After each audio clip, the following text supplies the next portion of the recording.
Welcome to the Breakup Recovery Podcasts by your host, Barbara Stevens. Discover the wisdom and remarkable insights of Barbara Stevens, breakup recovery mentor, author, and public speaker.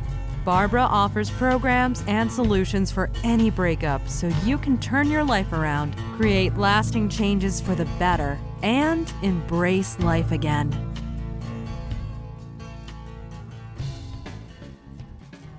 Hello and welcome to my podcast, Breakup Recovery. This is episode number 022, 3 tips to help you move on after your breakup.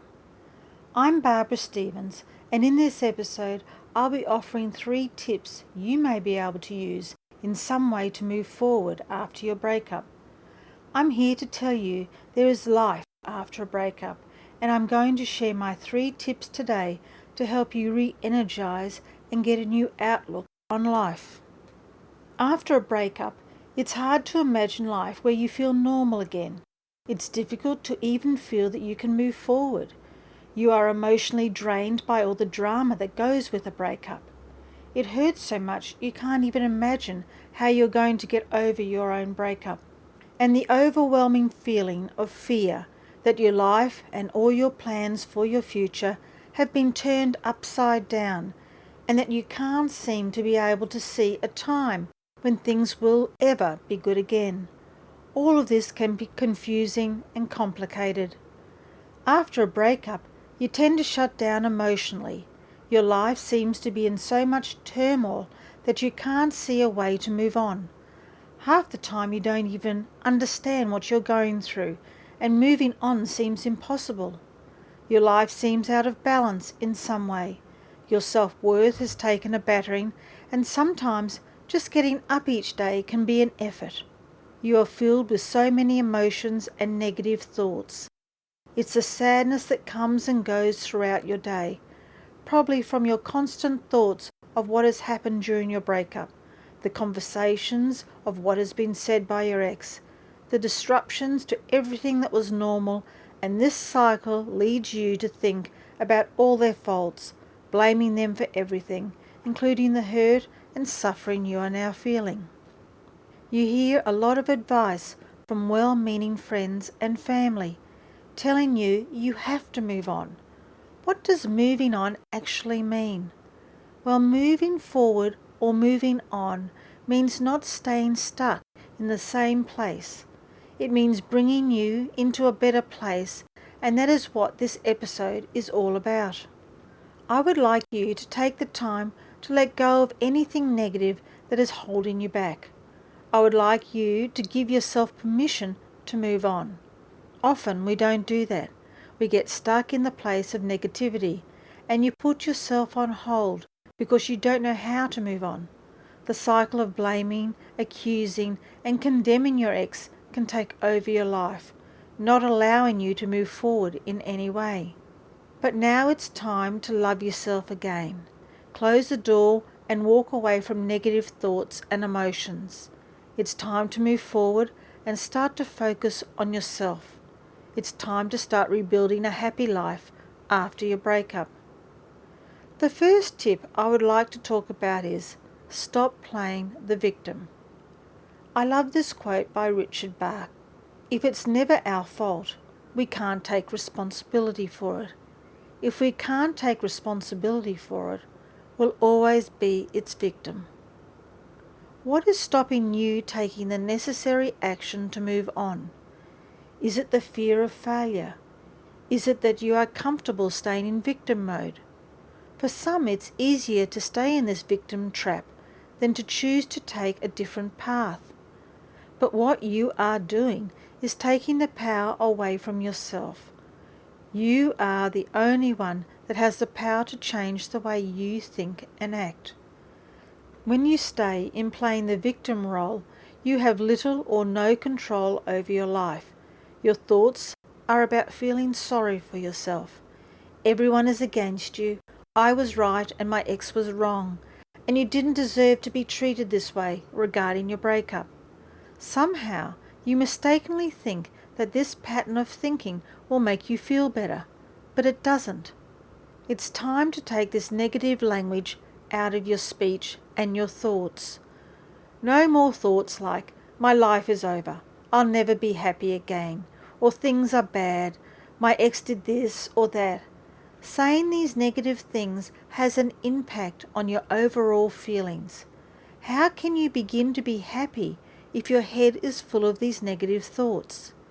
Your life isn't over. Things might be in a bit of turmoil right now.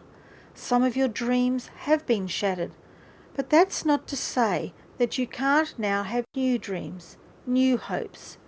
It's a new beginning, and the only way it is going to happen for you is for you to take some responsibility for your actions, your thoughts, and change your life around. It's time to empower yourself. It's time to take responsibility for your own happiness. Fill your life with positive emotions, no matter what other people say or do to you. This can be challenging at first and may seem a little bit strange and awkward, but it is worth persisting with. But try and remember that your happiness is not dependent on what other people do or don't do. It's not about what your ex-partner has done or the fact that they have not apologized or changed in any way. It's about you regaining your power, owning and accepting responsibility for what you have done for all your experiences in your life. And now you are going to change your thought process and start to make an effort to feel good about things. Your attitude is the sum of your thoughts, feelings, and actions. We all make mistakes, and acknowledging these mistakes and taking responsibility for them allows us to grow as a person. The second tip is stop comparing yourself to others. Just because your relationship is over, it doesn't mean you're inadequate, inferior, or there's something wrong with you. We all have a friend or know someone that has been through a breakup, separation, or divorce. And some seem to come through unscathed. Others are an emotional wreck. There is always going to be someone who has seemingly done it better than you, and there will always be someone worse off than yourself.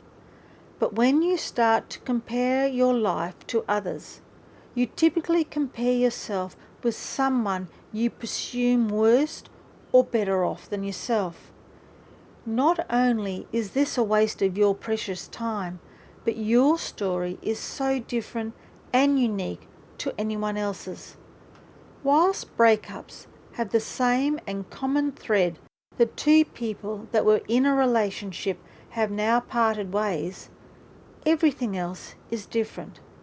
There are different personalities involved, different situations, events, the number of people and children involved, environments, culture, thought processes, time frames, etc. Sure, there may be some similarities, but then again, there would be so many differences that it would make it very difficult to equally compare these breakups on the level you would need to compare them fairly. You truly never know what someone else is going through. To the outside world, they may seem like they are coping and have it all together, but internally and away from the public, in their own private space, there could be a totally different story.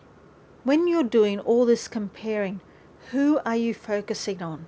Them, the person you are comparing situations and events with. Once you start on this path of comparing your breakup with someone else's, you'll never find the end because there can be so many things you want to compare with. When you're concentrating on someone else, you are taking away the energy from yourself. It adds no value towards your life. It's just a distraction and a time waster and can be harmful to your self-esteem. This can also lead to resentment towards the other person and of course yourself. It's important to keep things in perspective. Comparing yourself to anyone else that has been through a breakup will leave you with feelings of doubt about how you are handling your own breakup. Are you doing it right? Should you be doing something else?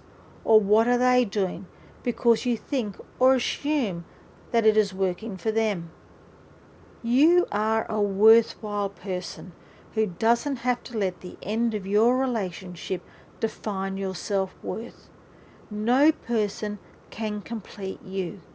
This is your journey. Your lessons may be a whole lot different to anyone else's. The goal here is for you to start to move on after your breakup. The third and last tip I would like to offer you today is be true to yourself. I want you to take some time from your busy day and listen to your heart. Who are you? What do you want? What feels right for you? Are you heading in the right direction? What doesn't feel quite right? What are your values, your rules, your morals and standards? Stop and hit the pause button and listen to your inner self. It's now time to make a plan to succeed and try not to live someone else's life. And what I mean by that is, it's easy to get caught up in what other people have and do and what you think is expected from others to make you accepted into communities and friendship groups. This is a personal choice. This is not about what anyone else wants or expects from you, or about pleasing other people. It's time to reconnect with yourself and look at your strengths. What skills do you have? What are you passionate about? What works for you? It's about creating the results you deserve, finding your passion, and moving on after your breakup. Planning a new life can bring up feelings of fear. We worry so much about making mistakes. I think we have all heard this saying before. It is better to have tried and failed than not to have tried at all. We shouldn't be afraid to start something new because we are afraid we are going to fail. We learn and grow from our mistakes. The experience makes us who we are. Envision what you would like your life to look like. Take it a step at a time. To be true to yourself takes courage. Sometimes you make good decisions, and sometimes you betray your true self. But don't beat yourself up about that. We are all guilty of falling off the wagon at some stage or stages in our lives. Being true to yourself also means that you will not let others define you. You will follow your own value structure. That's not to say that you won't listen to others. Ask their advice, but then you make your own mind up. You stand up for what you believe in. Embrace it. Run with it. The process will be exciting. Enjoy it. But most of all, be kind to yourself. It's time to focus on moving forward. You now have the freedom to have in your life what you want. So to recap this episode, 3 tips to help you move on after your breakup. Breakups are not easy. For most, it's a major transition and a life change. You are not a helpless bystander in your life. And I share 3 tips for you to practice so that you can start your journey to move on after your breakup. I would like to ask you a question. Is it possible you're playing the victim card to dodge personal responsibility in your life? If you stop this victim trap, what do you think will happen? Possibly you will have room in your thought process to fill it with positive things. By changing the way you think, changing your attitude towards your breakup, your ex-partner, by getting out of your own way, moving on will happen. You can make it through your breakup and you can move forward. You don't have to do it in a day, but by committing to a new mindset, over time you'll find that you are moving on. I talked about the effect that comparing yourself to other people can have on you. We tend to compare our worst situations, events, circumstances and conditions with what we think someone else's best positions and statuses are. Pure assumption at its best. There will always be people who appear to be better off than you and seemingly live a perfect life, handle their breakup better, get on better with their ex-partner, have a better settlement, etc. It can bring up feelings of envy and jealousy, and you seek their life rather than your own. Comparing yourself to others will always cause you to regret what you aren't, rather than allow you to enjoy who you are. Comparing yourself to others will always cause you to regret what you aren't, rather than allow you to enjoy who you are. It's time to focus inwards. Have the courage to accept yourself as you really are, not as someone else thinks you should be. Self-respect comes from being true to which you really are. Live a life that you believe in. What it all boils down to is how much do you want to feel happiness in your life? Do you want to be shackled to the past, wondering what if and obsessing over little details of your relationship? Or do you want to let go, embrace what lies ahead of you, and close the door on this chapter of your life? Something to think about.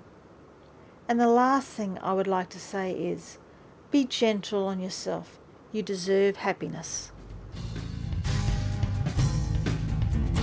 If you would like to hear previous Breakup Recovery podcasts, visit barbarastevens.com.au. Connect with Barbara Stevens on social media with Barbara Stevens Breakup Recovery Mentor on Facebook and at You'll Be Okay on Twitter. Read further blogs, view webinar replays, and download your free ebook, 3 Easy Steps to Surviving Your Breakup, and much more at barbarastevens.com.au.